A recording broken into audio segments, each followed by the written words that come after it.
Hello সবাইকে, আজকে আমি তোমাদের ক্লাস 9-এর যে পদার্থ অর্থাৎ গঠন ও ধর্ম চ্যাপ্টারটা রয়েছে সেই চ্যাপ্টার থেকে আজকে আমরা আলোচনা করব আর্কিমিডিসের নীতি। অর্থাৎ এখান থেকে মোস্ট ইম্পর্টেন্ট কোশ্চেনগুলো যেগুলো পরীক্ষাতে এসছে এবং পরীক্ষাতে আসার সম্ভাবনা ম্যাক্সিমাম সেগুলো নিয়ে আলোচনা করব। তো আর্কিমিডিসের নীতিটা তোমরা সবাই জানো যে আর্কিমিডিসের নীতিটা কীভাবে এলো। রাজার একটা মুকুট পরীক্ষা করতে গিয়ে এই নীতিটা আবিষ্কার হয়েছিল, তাই তো? এই গল্পটা নিশ্চয়ই তোমরা সবাই জানো যে আর্কিমিডিস যে নীতিটা দিয়েছিলেন সেটা কী ছিল। তিনি স্নানাগারে গিয়েছিলেন এবং স্নানাগারে গিয়ে অর্থাৎ তিনি ভাবতে গিয়ে যে মুকুটটা দিয়েছিল রাজা, যে বলেছিল যে মুকুটটাকে না ভেঙে তাকে পরীক্ষা করতে হবে যে সেটা কতটা নিখাদ রয়েছে, সেটা পরীক্ষা করতে। অর্থাৎ তিনি সেটা চিন্তা ভাবনা করতে করতে যে তিনি যখন স্নানাগারে গিয়েছিলেন, স্নানাগারে গিয়ে তিনি লক্ষ্য করেছিলেন যে তিনি যখন যেই গাটা জলের দিয়েছেন সেই পরিমাণ জল কি হয়েছে, অপসারিত হয়ে গেল। অর্থাৎ তিনি যেই বাথটাবে নামলেন, নামার পরে সঙ্গে সঙ্গে দেখলেন যে কিছুটা পরিমাণে জল কী হলো, উপচে পড়ে গেল। এই যে পড়ে যাওয়া, এই নিয়ে তিনি কী করলেন, তিনি এই নীতিটা আবিষ্কার করলেন যে কেন পড়ে যাচ্ছে তার কারণটা তিনি খুঁজে পেয়ে গেছিলেন। ঠিক আছে, তো আর্কিমিডিসের নীতিটা হচ্ছে যে কোনো একটা বস্তু, ধরে নাও এটা হচ্ছে কি একটা জল ভর্তি কোনো একটা পাত্র রয়েছে, ঠিক আছে। তো এই যে পাত্রটাতে কোনো একটা বস্তুকে যদি ডোবানো হয়, এই যে কোনো একটা বস্তুকে যদি সম্পূর্ণ বা আংশিকভাবে নিমজ্জিত করা হয় বা ডোবানো হয়, তাহলে এই যে নিমজ্জিত অংশ অর্থাৎ যতটা পরিমাণে, ধরে নাও এটা পুরোপুরি জলে ভর্তি ছিল, এবার যেই বস্তুটাকে ডোবানো হলো তখনই দেখবে যে কিছুটা পরিমাণে জল কী হয়ে যাচ্ছে, পড়ে যাচ্ছে, তাই তো, উপচে পড়ে যাচ্ছে। তো এই যে উপচে পড়ে যাচ্ছে অর্থাৎ এই যে আমি যে বস্তুটাকে আমি দিয়েছি জলের মধ্যে, অর্থাৎ আংশিক বা সম্পূর্ণভাবে নিমজ্জিত করলাম, ওই যে নিমজ্জিত অংশের অর্থাৎ যতটা আয়তন নিমজ্জিত হলো, ঠিক আছে, অর্থাৎ সেই সম আয়তনের কী হচ্ছে, তরলটা কিন্তু নিচে পড়ে যাচ্ছে, অর্থাৎ অপসারণ করছে। অর্থাৎ এই যে আয়তনটা থাকছে তার সেম আয়তন কী হচ্ছে, তরল অপসারণ করছে, ঠিক আছে, অর্থাৎ তরলটা উপচে পড়ে যাচ্ছে।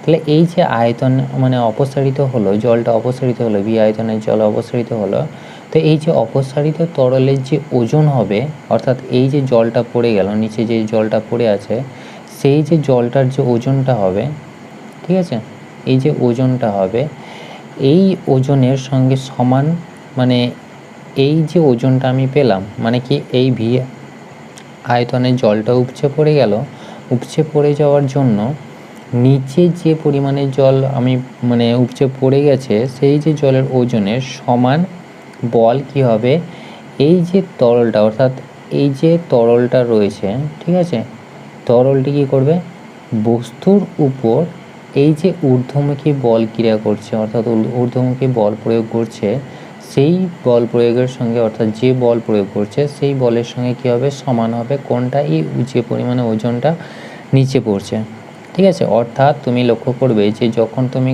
কোনো একটা পাত্রের মধ্যে কোনো একটা বাটি বা গ্লাসকে যখন ডোবানোর চেষ্টা করবে তখন দেখবে যে কী হচ্ছে, সেটা ডোবাতে পারছো না সহজেই, তাই তো। কেন ডোবাতে পারছো না, তার কারণ হচ্ছে যে এই যে তরলটা একটা ঊর্ধ্বমুখী একটা বল ক্রিয়া প্রয়োগ করছে। তো এই যে বলটা, সেই বলটাকে কী বলি আমরা, প্লবতা বলি। তো এই বল প্রয়োগ করার জন্যই কি হচ্ছে, গ্লাসটা কিন্তু নিচে আসছে না, অর্থাৎ ডুবছে না। সেটার জন্য কি করতে হয়, আমাকে প্রচুর পরিমাণে অর্থাৎ প্লবতা বলের বেশি বল প্রয়োগ করে আমাকে দিতে হয়, তারপরে কি হয়, সেটা ডোবে।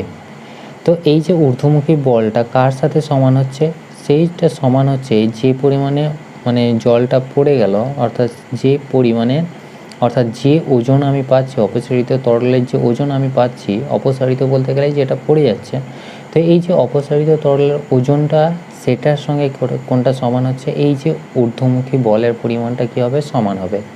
তো এটাই হচ্ছে আর্কিমিডিসের নীতি। তাহলে আর্কিমিডিসের নীতিটা যদি আমরা লিখি তাহলে কী লিখব, যে কোনো বস্তুকে, ঠিক আছে, কোনো বস্তুকে যদি আমি কোনো তরলের মধ্যে, কোনো তরল বা গ্যাস হতে পারে, ঠিক আছে, অর্থাৎ কোনো প্রবাহী হতে পারে। প্রবাহী বলতে গেলে কোন দুটো বোঝায়, যেগুলো প্রবাহিত হয়, অর্থাৎ তরল এবং গ্যাস। তো কোনো বস্তুকে কোনো প্রবাহী বা তরল, আমি এখানে তরল নিলাম, তরলে, ঠিক আছে, তরলের মধ্যে আংশিক বলতে কি, অর্ধেক, ঠিক আছে, অর্ধেক, আর আংশিক বা সম্পূর্ণ নিমজ্জিত করলে পরে, নিমজ্জিত করলে বস্তুটি তার নিমজ্জিত, ঠিক আছে, নিমজ্জিত মানে যতটা অংশ নিমজ্জিত হয়ে আছে সেই অংশের সমায়তন তরল কি করবে, অপসারণ করবে, ঠিক আছে। অর্থাৎ নিমজ্জিত অংশের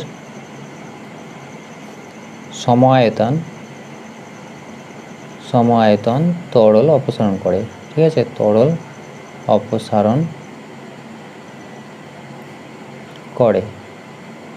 এবং ওই যে তরলটা অপসারিত হলো, তাহলে অপসারিত তরলের ওজনের সমান, ঠিক আছে, অপসারিত তরলের ওজনের সমান বল কি করবে, তরলটি মানে যে তরলটা রয়েছে, এই যে তরলটা আমার রয়েছে, তাহলে ওই যে অপসারিত তরলের যে ওজনটা হচ্ছে সেই ওজনের সমান কী হবে, বল তরলটি বস্তুটির উপর ক্রিয়া করবে, ঠিক আছে, মানে প্রয়োগ করবে, তরলটি বস্তুর উপর, ঠিক আছে, বস্তুর উপর ঊর্ধ্বমুখী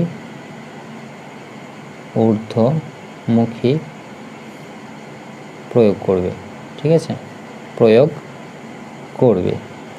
এটাই হচ্ছে আর্কিমিডিসের নীতি। অর্থাৎ এই যে ওজনটা পাচ্ছে, অর্থাৎ এই যে ঊর্ধ্বমুখী বলটা, এই ঊর্ধ্বমুখী বলের সঙ্গে কি কোনটা সমান হবে, যে পরিমাণে জল অপসারিত হলো সেই অপসারিত জলের যে ওজনটা, সেই ওজনটা সমান হবে, ঠিক আছে, এটাই।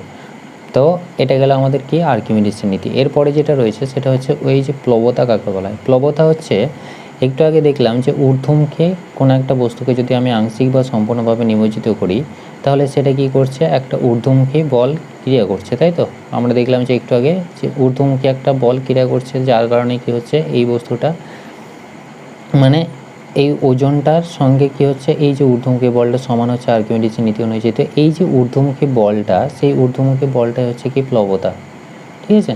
তো প্লবতা যদি আমি লিখি তাহলে কীভাবে লিখবো, যে কোনো বস্তুকে যদি আংশিক মানে কি অর্ধেক বা পুরোপুরিভাবে নিমজ্জিত করা হয়, তাহলে নিমজ্জিত করলে পরে ওই যে তরলটা বস্তুটার উপর যে ঊর্ধ্বমুখী লম্ব বল মানে ঊর্ধ্বমুখী যে বলটা প্রয়োগ করছে, সেই ঊর্ধ্বমুখী বলটাকে আমরা কি বলবো, প্লবতা বলবো, ঠিক আছে। অর্থাৎ কোনো বস্তুকে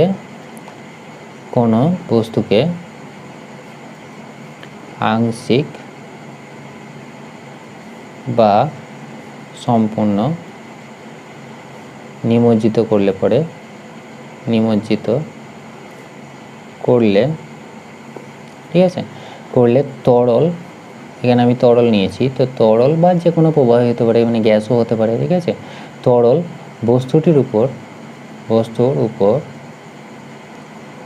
যে ঊর্ধ্বমুখী বল প্রয়োগ করে, যে ঊর্ধ্বমুখী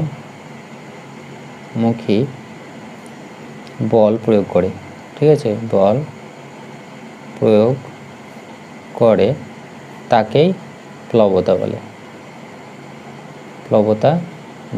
তো আশা করি বুঝতে পেরেছো। তার মানে কি, এই যে ঊর্ধ্বমুখী বলটা, সেই বলটা হচ্ছে কি প্লবতা বল।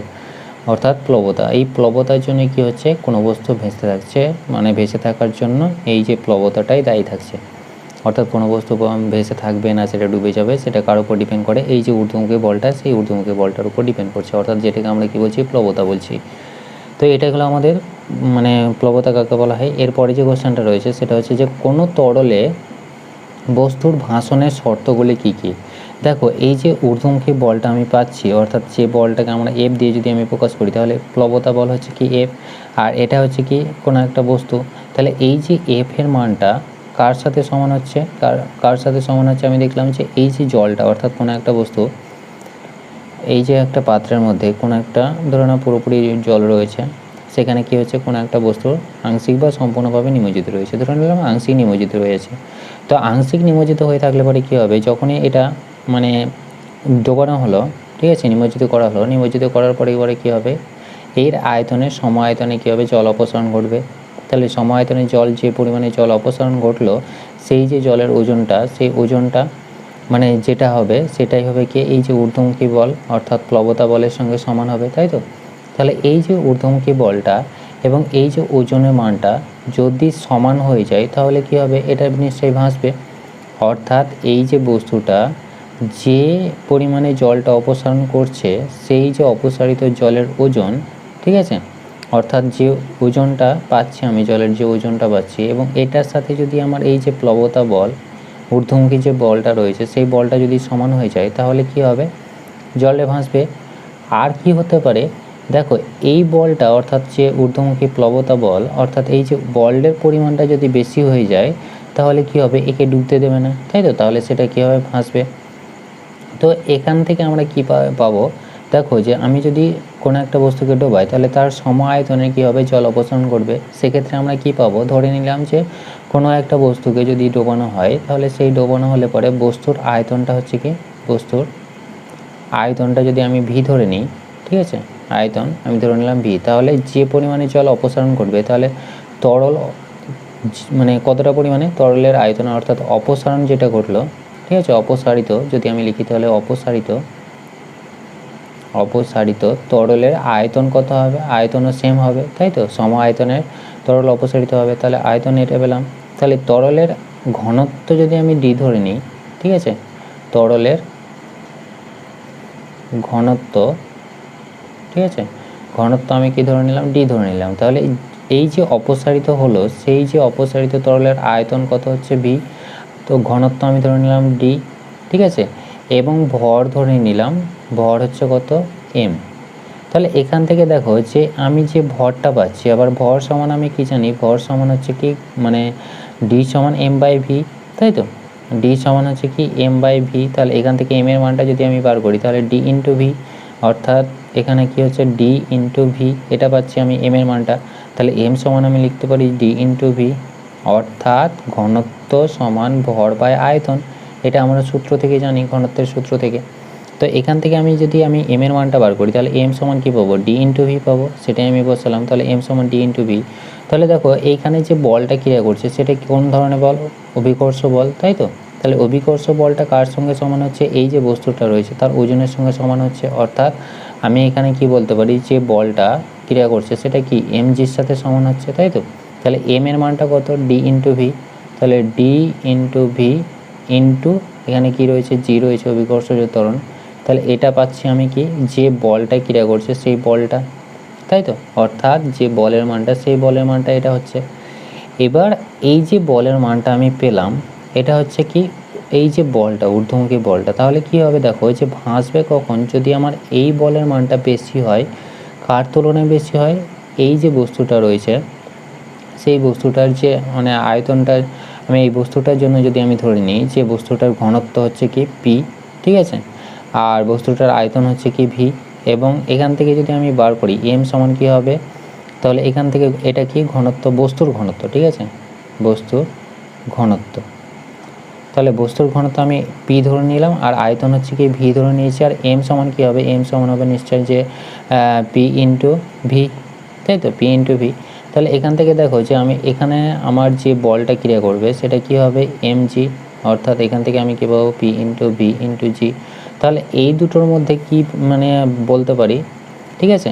তাহলে এখানে আমি কি পাচ্ছি, দেখো এই যে মানটা পাচ্ছি এই মানটা নিশ্চয়ই বেশি হবে, ঠিক আছে, অর্থাৎ এটা কি ঊর্ধ্বমুখী প্লবতা বল।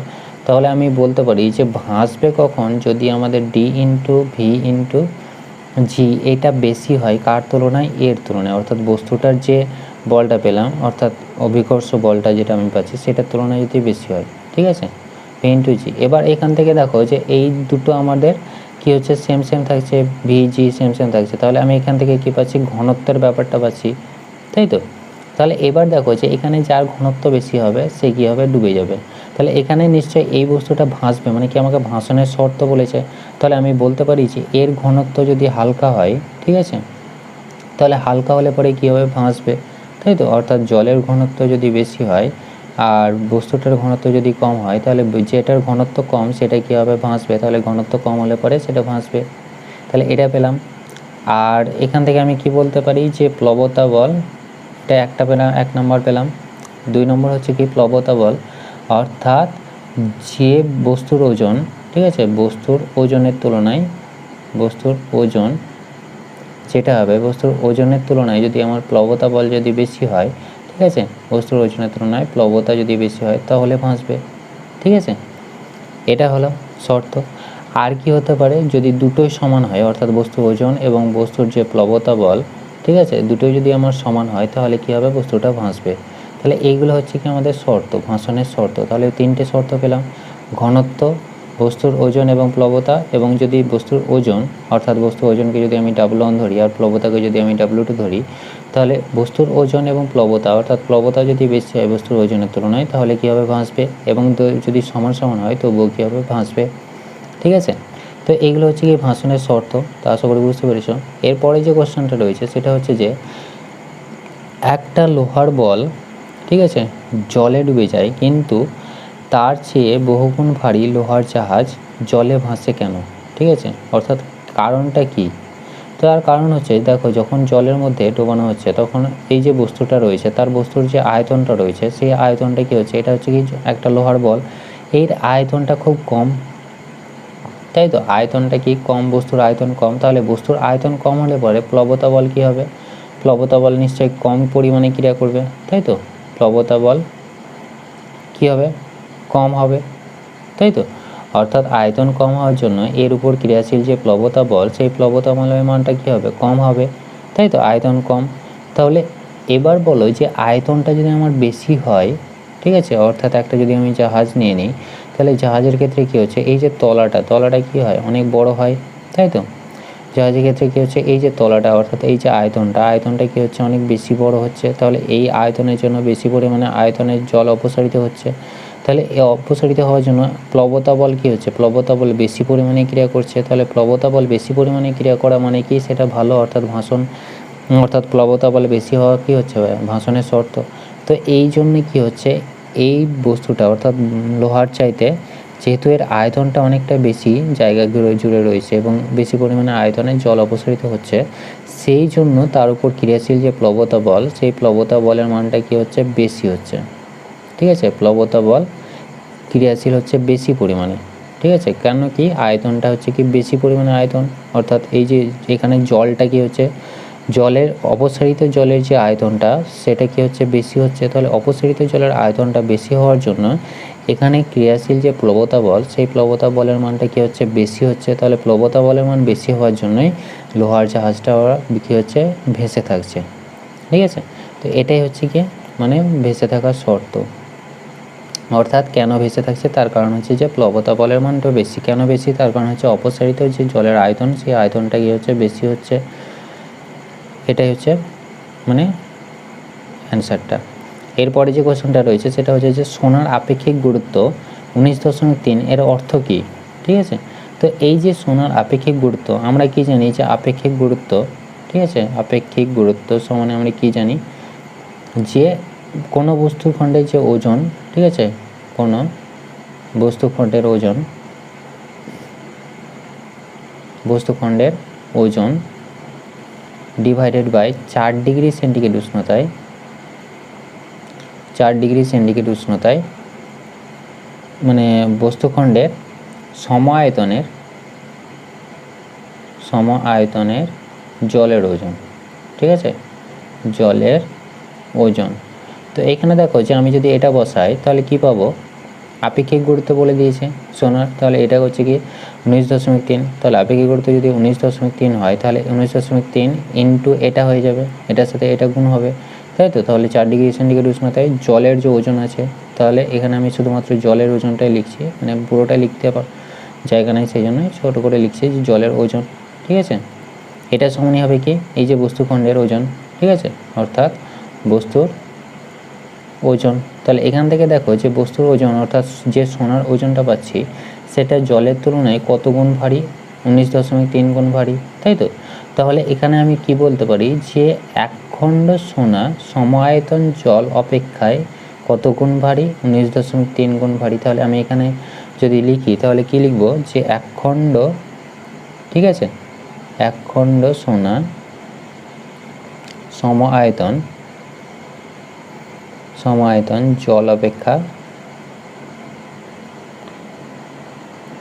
কত গুণ ভারী, 19.3 গুণ ভারী, তাই তো। এটাই তো পেলাম আমরা। তাহলে এখানে দেখো যে বস্তুখণ্ডের যে ওজনটা হচ্ছে সেটা হচ্ছে কি 19.3 ইন্টু জলের ওজন, অর্থাৎ জলের যে ওজন আছে তার তুলনায় কত গুণ ভারী, 19.3 গুণ ভারী, তাই তো? তাহলে এটা পেলাম। এরপরে যে কোশ্চেনটা রয়েছে সেটা হচ্ছে যে একটা অঙ্ক রয়েছে, দেখো বলে দিয়েছে যে একটি কঠিন বস্তুর ভর কত 700 গ্রাম, মানে কি ভর বলে দিয়েছে আমাকে 700 গ্রাম, তাই তো? আয়তন কত বলে দিয়েছে 350 ঘন সেমি, অর্থাৎ আয়তন কত বলে দিয়েছে 350 সেন্টিমিটার কিউব। এরপরে বলেছে যে বস্তুর ঘনত্ব বার করতে হবে, ঠিক আছে? অর্থাৎ যে বস্তুটা বলেছে সেই বস্তুটার ঘনত্বটা বার করতে হবে। তাহলে ঘনত্ব আমরা কি জানি, ডি সমান হচ্ছে কি m/v, তাই তো? তাহলে এখান থেকে আমি যদি 1 নম্বরটা বার করি তাহলে ডি সমান হচ্ছে কি ঘনত্ব সমান হচ্ছে কি ভর বাই আয়তন। তাহলে এখানে দেখো যে ভরটা কত 700 আর আয়তনটা কত 350, তাহলে 700/350 করলে আমরা কি পাবো, 700 মানে এটা করলে আমাদের কি বেরোবে, তাহলে এখানে দেখো হচ্ছে 35/2, তাহলে 2 গ্রাম পার সেমি কিউব। তাহলে এটা পেলাম আমি কি ঘনত্ব। 2 নম্বর যে বলেছে প্রশ্নটা সেটা হচ্ছে যে কঠিন বস্তুটির দ্বারাই অপসারিত জলের ভরটা কত হবে। অপসারিত যে জলটা মানে যে পরিমাণে জলটা অপসারিত হলো সেই জলের মানে পরিমাণটা কত হবে, অর্থাৎ ভরটা কত হবে সেটা আমাকে বার করতে হবে। তো দেখো যে জলের ঘনত্ব আমরা কি জানি, জলের ঘনত্ব আমরা কি পাই 1 গ্রাম পার সেমি কিউব পাই, তাই তো? অর্থাৎ জলের ক্ষেত্রে জলের ঘনত্ব কত হয়, ডি সমান হচ্ছে 1 গ্রাম পার সেমি কিউব, ঠিক আছে? এটা আমরা পাই জলের ক্ষেত্রে। তো এই যে জলের ঘনত্ব আমরা পেলাম এখান থেকে আমরা যদি বার করি তাহলে এখানে দেখো আমাকে বলেছে জলের ভরটা বার করতে বলেছে। আমার আয়তনটা জানা আছে, আয়তনটা কি হয় সমান হয়, তাই তো দুজনের ক্ষেত্রে। তাহলে আয়তন কত হচ্ছে 350 সেমি কিউব, তাহলে এটা আমার জানা আছে। তাহলে এখান থেকে আমি বার করতে পারি ডি সমান হচ্ছে কি m/v, ঠিক আছে? এটা হচ্ছে কি জলের ক্ষেত্রে, তাহলে এটা জলের ভর, এটা জলের ঘনত্ব, আর এটা হচ্ছে আয়তনটা, যে পরিমাণে জল আয়তন মানে যে পরিমাণে মানে আয়তন যে আয়তনের জল অপসারিত হয়েছে সেটা। তাহলে এখান থেকে আমি কি বসাতে পারি যে 1 সমান এমটা আমাকে বার করতে হবে আর ভিটা কত 350, তাই তো? তাহলে এখান থেকে আমি যদি বসাই তাহলে কি হচ্ছে এম সমান 350, আর এটা হচ্ছে কি ঘনত্ব, ঘনত্বের একক কি আমরা জানি যে গ্রাম। তাহলে এখান থেকে এটা গুণ করলে কত হবে 350 সেমি কিউব ইন্টু 1 গ্রাম পার সেমি কিউব, ঠিক আছে? তাহলে সেমি কিউব কী হয়ে যাচ্ছে, আমি নিচেই লিখে দিচ্ছি 1 গ্রাম পার সেমি কিউব। তাহলে সেমি কিউব ক্যান্সেল হয়ে গেল, পড়ে থাকলো কত 350 গ্রাম, ঠিক আছে? অর্থাৎ জলের যে ভরটা সেটা কত হচ্ছে 350 গ্রাম হচ্ছে। এরপরে যেটা বলেছে সেটা হচ্ছে যে কঠিনটির আপেক্ষিক ঘনত্ব কত, ঠিক আছে? অর্থাৎ মানে যে কঠিন বস্তুটা জলে ডোবানো হয়েছে সেই যে কঠিন বস্তুর আপেক্ষিক ঘনত্ব কত বার করতে হবে। অর্থাৎ আমরা কি জানি যে আপেক্ষিক ঘনত্ব, অর্থাৎ যে কঠিন বস্তুটা নিয়েছি 3 নম্বরটা যদি আমি দেখি তাহলে 3 নম্বরের ক্ষেত্রে কি হবে, দেখো যে আপেক্ষিক ঘনত্ব যেটা আমি নিয়েছি, আপেক্ষিক ঘনত্ব, ঠিক আছে? কার ঘনত্ব, বস্তুটা অর্থাৎ কঠিনের আপেক্ষিক ঘনত্ব সমান আমরা কি জানি যে কঠিনের ঘনত্ব, তাই তো? কঠিনের ঘনত্ব ডিভাইডেড বাই কি হচ্ছে জলের ঘনত্ব, তাই তো? এটা আমরা সূত্র জানি। তাহলে কঠিনের ঘনত্ব বাই জলের ঘনত্ব। তাহলে এখান থেকে আমি যদি বসাই তাহলে কঠিনের ঘনত্ব কত, দেখো আমাকে আপেক্ষিক ঘনত্ব বার করতে বলেছে, তাহলে কঠিনের ঘনত্ব কত আমরা জানি যে কঠিনের ঘনত্বে আমরা বার করলাম কত 2 গ্রাম পার সেমি কিউব, তাই তো? 2 গ্রাম পার সেমি কিউব এটা পেয়েছি। আর জলের ঘনত্ব কত 1 গ্রাম পার সেমি কিউব, তাই তো? 1 গ্রাম পার সেমি কিউব। তাহলে এটা ক্যান্সেল হয়ে গেল, পড়ে থাকলো কি 2। তাহলে এটাই হচ্ছে আমাদের এক্স্যাক্টলি অ্যান্সার, অর্থাৎ কঠিনের ঘনত্ব হচ্ছে কত 2। তাহলে এই জন্যই মানে যেহেতু দুটো ঘনত্বের অনুপাত সেই জন্য এর একক নাই, অর্থাৎ আপেক্ষিক ঘনত্ব বা আপেক্ষিক গুরুত্বের কোনো একক নাই, এককবিহীন রাশি। তো এখান থেকে আমরা কি পেলাম, আপেক্ষিক ঘনত্ব বার করে নিলাম।